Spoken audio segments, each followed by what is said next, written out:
Letter bad கட்சிகளும் நாமும் ஒன்றா? திமுக கூட்டணியில் கூடுதல் சீட் கேட்க விரும்பும் தமிழக வாழ்வுரிமை கட்சி. திமுக கூட்டணியில் இருக்கும் லெட்டர் பேட் கட்சிகளுக்கும் ஒரு சீட், நமக்கும் ஒரு சீட் தான் என்றால் எப்படி சரியாக இருக்கும்?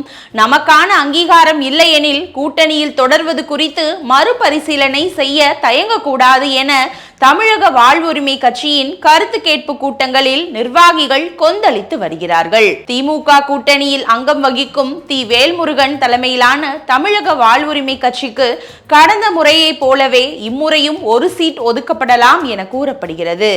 இது அக்கட்சி நிர்வாகிகள் மத்தியில் கடும் அதிருப்தியை ஏற்படுத்தியுள்ளது.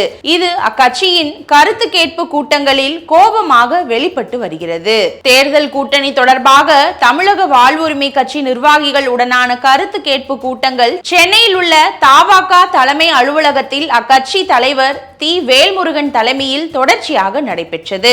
இதில் 28 மாவட்டங்களின் தலைவர்கள், செயலாளர்கள், 234 தொகுதிகளின் தலைவர், பொதுச் செயலாளர்கள் பங்கேற்று தங்கள் கருத்துக்களை தெரிவித்தனர். அந்த கூட்டத்தில் பேசிய நிர்வாகிகள், நமது கட்சியில் லட்சக்கணக்கானோர் இணைந்துள்ளனர். உளவுத்துறைக்கும் இந்த உண்மை தெரியும். இருப்பினும் இந்த முறையும் நமக்கு ஒரு சீட் தான் என்றால் ஏற்றுக்கொள்ள முடியாது.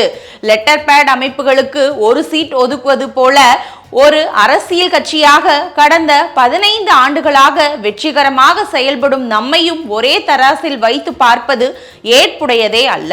2 மாவட்டங்களில் மட்டுமே கட்சியை நடத்துபவர்களுக்கு ஒரு MP சீட், 3 MLA சீட்டுகளை தருகிறார்கள். அவர்களை காட்டிலும் பலமாக இருக்கும் நமக்கு இம்முறை ஒரு ராஜ்யசபா சீட்டும் 3 MLA சீட்டுகளும் தர வேண்டும். அப்படி இல்லாவிட்டால் ஓரிரு இடத்தை வாங்கி அசிங்கப்படாமல் ஒரு ராஜ்யசபா சீட்டும், உள்ளாட்சி தேர்தலில் மேயர் உள்ளிட்ட பதவிகளையும் கேட்க வேண்டும் என்று சொன்னார்களாம். இன்னும் சில நிர்வாகிகள் வன்னியருக்கான 10.5% இடஒதுக்கீட்டை நிறைவேற்றாதது, சாதிவாரி கணக்கெடுப்பு நடத்தாதது உள்ளிட்ட காரணங்களால் திமுக வன்னியருக்கு எதிரான கட்சி என்ற அதிருப்தி வன்னிய இளைஞர்கள் மத்தியில் பரவலாக இருக்கிறது.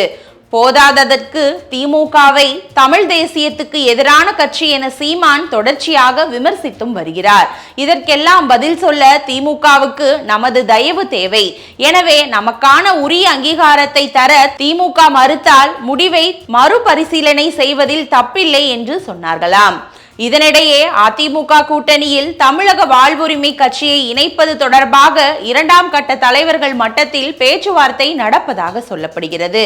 பாமக தரப்பில் அன்புமணி அதிமுக கூட்டணியில் இணைந்துள்ள அதே சமயம் ராமதாஸ் தரப்பால் இழப்பாகும் வாக்குகளை ஈடுகட்ட வேல்முருகனை கூட்டணிக்குள் கொண்டு வரலாம் என நினைக்கிறதாம் அதிமுக. இருந்தபோதும் திமுக கூட்டணியில் தொடரவே விருப்பப்படும் வேல்முருகன் திமுக இம்முறை தனக்கு உரிய அங்கீகாரத்தை அளிக்கும் என்ற நம்பிக்கையில் இருப்பதாக அவருக்கு நெருக்கமானவர்கள் சொல்கிறார்கள்.